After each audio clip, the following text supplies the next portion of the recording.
Alex Volkanovski, the UFC featherweight champion and undefeated middleweight fighter too, as we There just we go. said. Thank you for being here, Alex. Thanks for having me.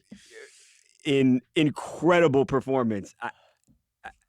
Were you surprised you were so damn good in there? Oh, I'm not surprised, no. I expected to go out there and be on another level, but it's always good when things go to plan, right? Yeah. And it definitely went to plan. So I was landing, and he wasn't landing too much. No. So that's how the fight should be. And you made him look bad. You have him considering retirement in the octagon after. But I think that was a testament to you. And I know he's talking about maybe not fighting. I don't think he's done. I just think you were so good. That's exactly what I was saying, and that's what I felt bad about. Obviously, I felt bad as I was saying. Like I started feeling bad with some of the shots I was landing, and see it. I could see obviously he was done. But I mean, I felt bad because you could see him at he was a bit emotional after the fight. Yeah, and he was.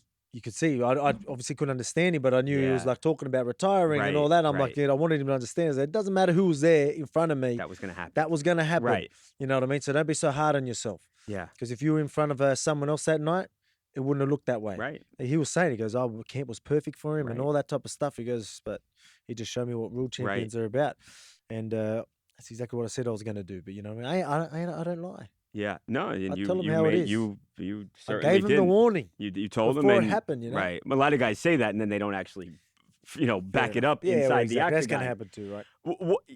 How do you keep getting better and better and better? You see a lot of guys, they are what they are and they get in there every time, and sometimes they win, sometimes they lose, but they're the same fighter. But you look like you're just getting better, and that's got to be scary for the division. As your champ too, so a lot of people, they all ask you, how do you stay motivated and all that. That's a conversation. You're not complacent.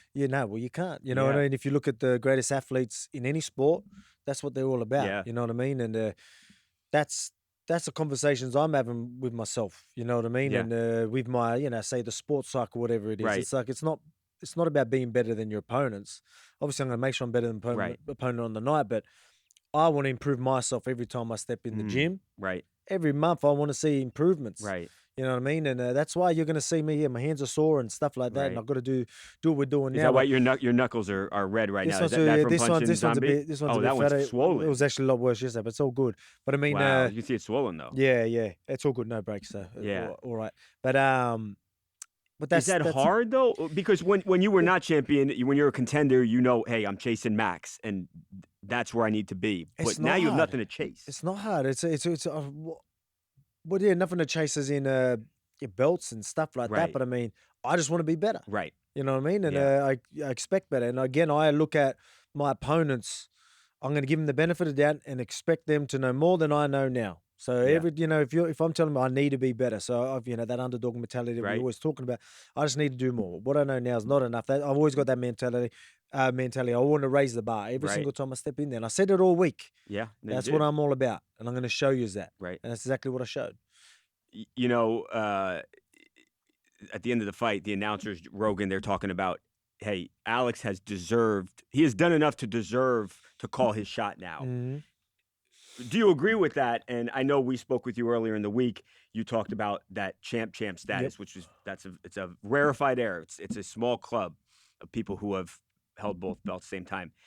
Is that still what you want to do? Are you looking at lightweight to go up? Is that what excites you most? Are you excited by anything at 145? A third fight with Max? What's getting you going right now? There's a lot of things that excite me. You know what I mean? And the biggest fights are always going to be exciting. There's a few of them. There's a few options there, which is good. It's a good position to be in. Yeah. But I mean, exactly what you said. There's not many people that can do this champ thing. But let's remember, you haven't heard me talk about that. You haven't heard me calling for the shots. Until now. You always why? Because I believe, I believe I'm in a position where I can. Yeah. I'm a fair dude. Like you know what I mean. Like obviously I've got a lot of people calling me out and I'm pretty straight. I'm like, you don't deserve it. You ain't going to get it. You know what I mean? And you shouldn't be asking for it. You know, that's just how I am, right? Yeah. So I haven't asked for it until I thought I deserved it. And I think that's now. Is it going to happen next fight? Yeah, that's what we want. It'd be great. If it doesn't, but I mean, I'm in a position where I can call for it. And I don't feel like I should cop much flack for that. 3 defenses, 4 title fight wins, you know what I mean? So it's with that performance too. And look at the last couple of, I'm showing that I'm on another level right now. And let's see if that champ status is next. But I mean, again, there's a few excitement. You bring up Max. Obviously that's going to be a big fight whenever. Right. Do you think that will happen one day? A third fight with Max? It has to, right? Like I think everyone's still talking about it. Do you buy into I'd that? love to do that. Love to do that in Australia, and we're talking about doing it in Australia. So really, but then you got Dana obviously talking about not going there. But I think if that trilogy does happen, I'd love to for that to happen in Australia. Yeah, exactly right. But again, you've earned that too. Do you subscribe to that? He won one fight thing in your mind. You hear a lot of people say that. No, look, man. Obviously, he's well loved, and people, man, they say that about every fight that happens. Every time there's a close fight, people are going to say that. Right. So I don't care about that. I don't care what people say. Right. They're saying that about 2-0. It's simple. You know what I mean? If people want to say whatever, I don't care. Right. You know what I mean? Like I'm the one holding the belt. Right. Well, you know what I mean? So and they're going to say that. Like, I know. Sterling's and there's going to be haters. Yeah. Well, exactly right. Right. You know what I mean? There's going to be haters. Mark can go out and knock him clean out, and they're going to say it's a lucky punch, and they're going to bring back other. You know what I mean? So it's just why bother wasting energy on that? I'll just sit back and enjoy that shiny belt I'm wearing, and call my shots. But again, I just that's where I'm at. I feel like I'm in a position where I can call for them shots. Has Dana given you any indication, or anyone else in the UFC, Hunter, or anyone like that they are open to you moving up in division? I mean, like I think it's definitely something that we're looking like it can happen. Is it going to happen next? Right. Maybe is the real question. Yeah. But I mean, it's something that I think is interesting. Everyone has a bit of interest in that. But I mean, we'll see. You ever?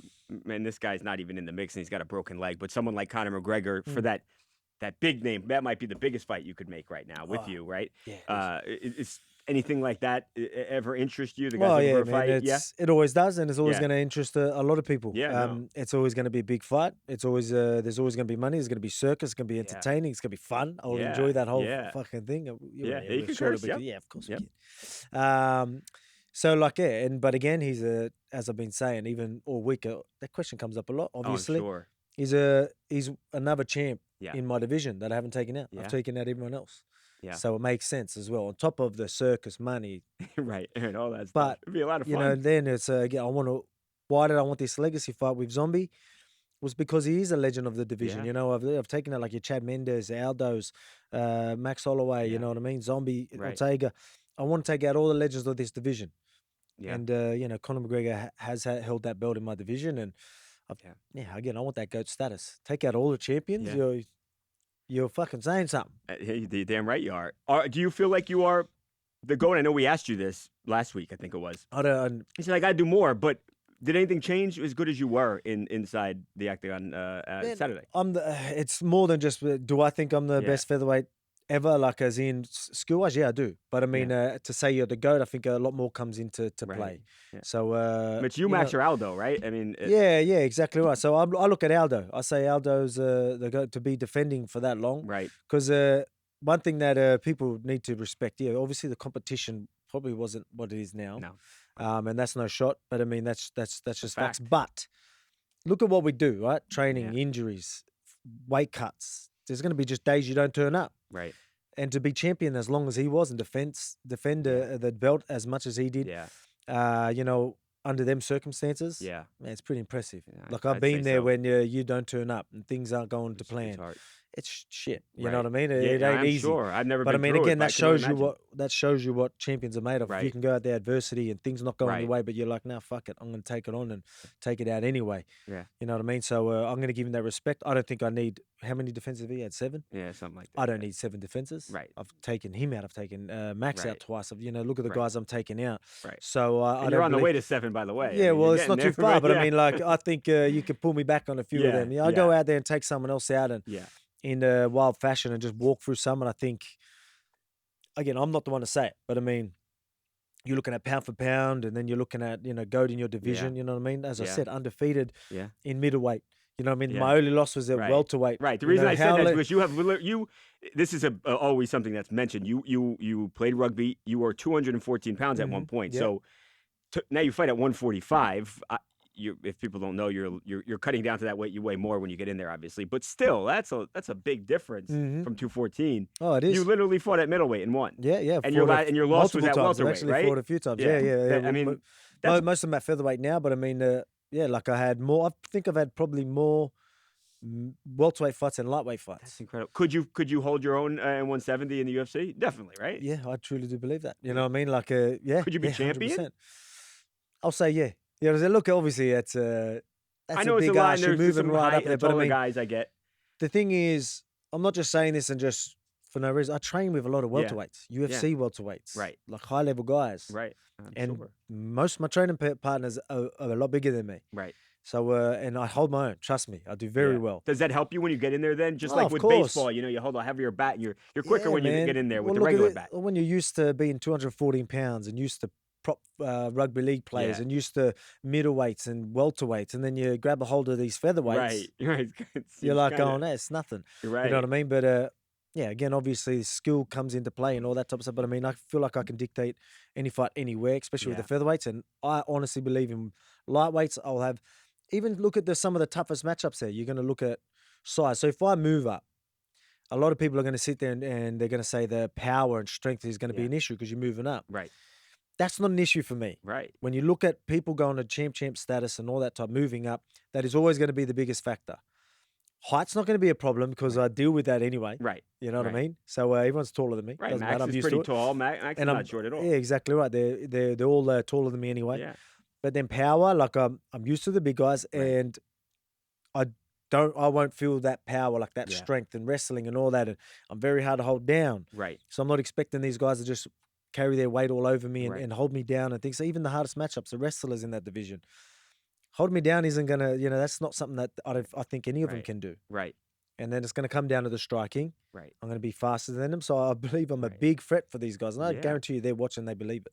Ortega, when you got out of that triangle and twice he had you and anyone else I'm convinced would have been done. Did something change then? Do you feel like people changed the way they looked at you? It felt like you gained a deal of respect when that happened. Yeah, he definitely did. I think the world got to see what I'm all about. Yeah.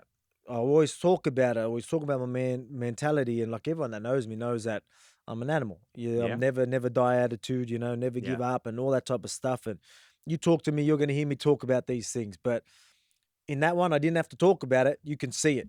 Right. You can see it. You look at that and you be like, all right, he ain't fucking lying. That's what he's all about. You know what I mean? And then it goes to a whole nother level. Right. Like, you know what I mean? I've been in bad positions. I like to put myself in them, but it doesn't get much deeper than that guillotine. Right. And that's his thing too. Yeah, and that's his thing. It's not like I had you in it. It's like that's his thing. Exactly right. And like anyone could watch that. Someone that don't know fucking nothing about jiu-jitsu and be like, that position looks like it sucks. Right, you don't want to be there. He's a very bad position. I don't think anyone's getting out of that. You got to be a black belt. You know what I mean? Exactly right. So people that know the game understand it even more.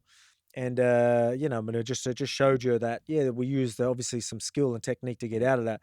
But that grit and determination to make sure, like, that stubbornness and never give up attitude, like what champions are made of, you really got to see it in that situation. You know what I mean? So, I think a lot of athletes, any athlete in the world could watch that and be like, damn, this kid's no joke.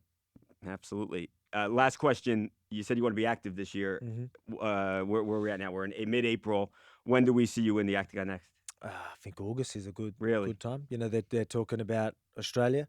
Then they're going back and forth with what's happening there. So for me, that's in Australia would be incredible. So I'm gonna stick to that, and say that's a good date for me, and hopefully we can get that over the line. So Australia fighting whoever the 155-pound champion is the ideal situation. There's a couple of options, but I mean that's a great option. That sounds best. That sounds fucking beautiful. I love it. Congratulations, brother. Cheers, man.